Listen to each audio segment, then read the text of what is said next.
Hey guys, this is Nikhil and welcome again in quality achiever classes. मैं आपको आज राज्य के नीति निर्देशक तत्व के विषय में विस्तृत विवरण देने जाना हूँ। अगर आप इस सारे इन्फॉर्मेशन से लाभान्वित हुए होंगे तो प्लीज़ इसे सब्सक्राइब करना मेरे चैनल को, और लाइक भी करना और अपने फ्रेंड को शेयर भी करना। तो चलिए स्टार्ट करते हैं। तो इससे पहले मैंने 7 वीडियोज़ ऑलरेडी पॉलिटिकल ला चुका हूँ। आपने अगर उसे नहीं देखा है तो मैं डिस्क्रिप्शन में लिंक डाल दूंगा, तो आप वहां से भी देख सकते हो, या फिर प्ले लिस्ट बना के रखा है मैंने, वहां पे आप जा कर के उसे देख सकते हो। ओके, चलिए स्टार्ट करते हैं।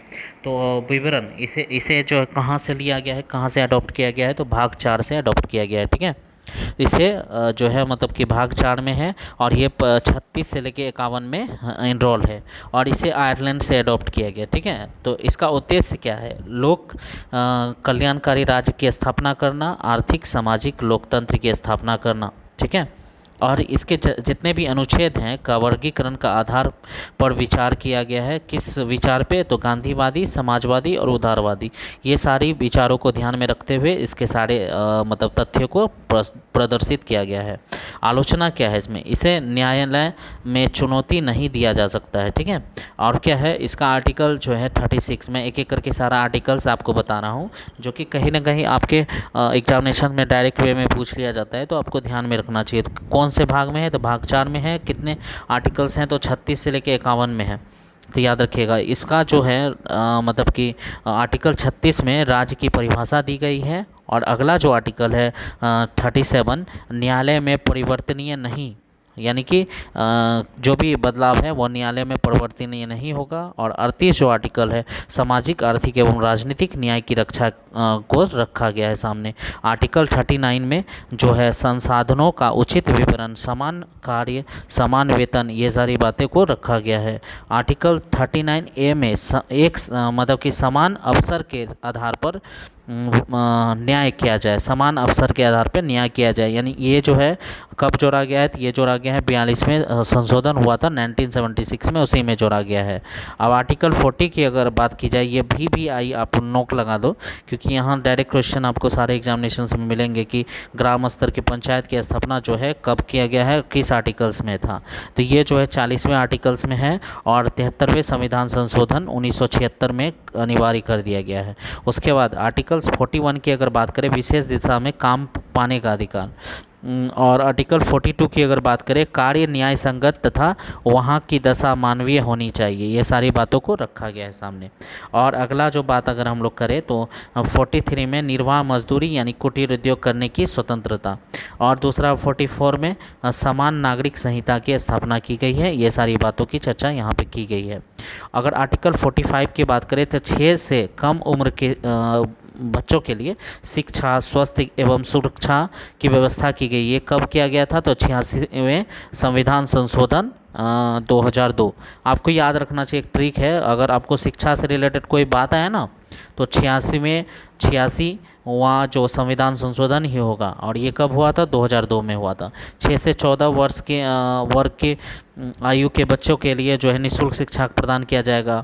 और दूसरा क्या है कि यहाँ पे मतलब कि FR में ट्रांसफ़र फ्रॉम आर्टिकल्स, मतलब कि इसको क्या किया गया कि इसको फंडामेंटल राइट से ट्रांसफ़र कर दिया गया। कब, कहाँ पे किया गया? 45 टू 21A में ट्रांसफ़र कर दिया गया, और 6 से कम उम्र के आयु के बच्चों को आर्टिकल 45 में रखा गया। ठीक है, तो यह पहले 6 से 14 वर्ष के आयु को निःशुल्क शिक्षा, ये कहाँ था? तो 45 में था, लेकिन इसको ट्रांसफ़र करके फंडामेंटल राइट में कर दिया गया 21A में। ठीक है, आप 6 से 14 वर्ष के आयु के शिक्षा देने का मतलब माता तथा पिता का मौलिक कर्तव्य है। तो यू मस्ट नो दैट कि ये बहुत ही इम्पोर्टेंट है, इसे मौलिक कर्तव्य में जोड़ा गया है धारा 486वें संविधान संशोधन में। अगर आर्टिकल 46 की अगर हम लोग बात करें तो उसमें आपको पता होना चाहिए, अनुसूचित जाति जनजाति को शिक्षा, आर्थिक व्यवस्था एवं सामाजिक न्याय का अधिकार है। आर्टिकल 47 की अगर बात करें, मद्य निषेध, पोषाहार, स्वास्थ्य के विषय में चर्चा की गई है। आर्टिकल 48 के विषय में अगर हम लोग बात करें, कृषि, पशुपालन, दुधारू पशु, ये सारी चीज़ों की बात की गई है। आर्टिकल 48 की ए की बात की जाए तो ये जो है पर्यावरण संरक्षण से रिलेटेड है और इसे 42वां संविधान संशोधन में लाया गया है और 1976 में इसे लाया गया है और ये संवर्धन एवं वन्य जीव संरक्षण से रिलेटेड है। अगला जो आर्टिकल 49 है, राष्ट्रीय महत्व स्मारक स्थान का जो है संरक्षण से रिलेटेड है।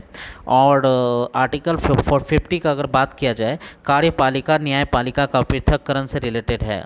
और आर्टिकल 51 की अगर बात किया जाए तो शांति मतलब अंतर्राष्ट्रीय शांति सुरक्षा की अभिव्यक्ति से रिलेटेड है।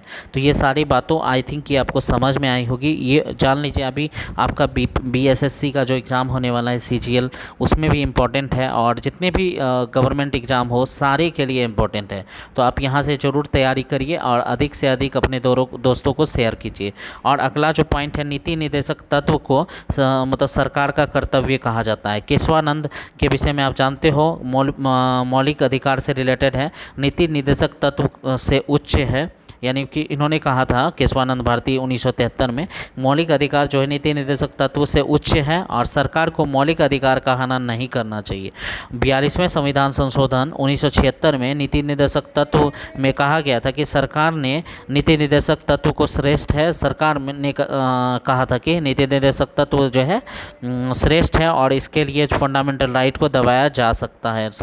मतलब इसमें नीति सरकार ने कहा था, ठीक है। मिनी कॉन्स्टिट्यूशंस के नाम से भी इसे जाना जाता है। किसको? 42वें संविधान संशोधन 1976 को। मिनर्वा मिल बाद जो हुआ था 1980 में, इसमें कहा गया था कि दोनों एक दूसरे के पूरक हैं, मतलब कि मौलिक अधिकार और नीति निर्देशक तत्व एक दूसरे के पूरक हैं तथा दोनों का लक्ष्य देश की तरक्की करना है। ये एक तर्कसंगत बातें थी। आई थिंक कि आपको ये समझ में आ गया होगा। और एक बात मैं आपको बता देता हूँ कि पिछले मैंने पॉलिटी से रिलेटेड बहुत सारे वीडियो मैंने अपलोड कर रखा है। एनसीईआरटी बुक समरी भी इस साइट पे अपलोडेड है। अगर आप कोई स्पेशल टॉपिक यानी चैप्टर के विषय में देखना चाहते हो तो आप डेफिनेटली देखो और अपने दोस्तों को अधिक से अधिक शेयर करो। Okay, thanks for watching.